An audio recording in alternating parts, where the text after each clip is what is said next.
ఇలా ప్రభుత్వానికి చెంపపెట్టు మరొకసారి వాళ్ళ హైకోర్టు నుంచి తీర్పు రావడం జరిగింది గ్రూప్ 1 మీద క్లియర్గా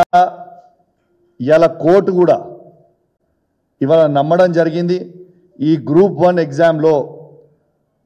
ఖచ్చితంగా కాంగ్రెస్ పార్టీ వాళ్ళు పెద్ద ఎత్తున స్కామ్ చేసిండ్రు అని ఇవాళ కోర్టు కూడా హైకోర్టు కూడా నమ్మి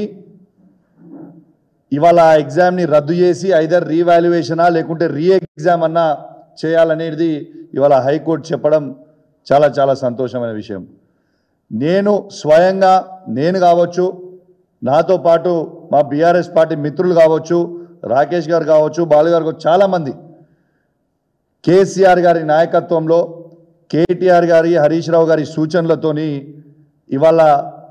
బీఆర్ఎస్ పార్టీ పక్షాన మేమందరం కూడా 6 నెలల క్రితమే ఏనాడైతే ఫలితాలు వచ్చినాయో ఆనాడే చెప్పినాం ఇది పెద్ద ఎత్తున స్కాము, ఇది భారతదేశ చరిత్రలోనే ఎక్కడ లేని విధంగా అంత పెద్ద ఎత్తున స్కాము ఇవాళ రేవంత్ రెడ్డి గారి ప్రభుత్వం కాంగ్రెస్ పార్టీ ప్రభుత్వం చేసిందని బల్లగుద్ది ఆనాడు చెప్పడం జరిగింది. ఈనాడు ఇవాళ మేము ఏదైతే చెప్పినామో ఇవాళ న్యాయస్థానం కూడా అదే విధంగా ఇవాళ తీర్పు కూడా ఇవ్వడం జరిగింది. మరియు రేవంత్ రెడ్డి గారు ఇవాళ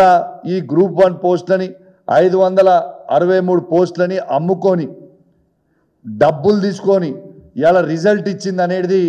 ఇవాళ క్లియర్గా కూడా కనపడతా ఉంది.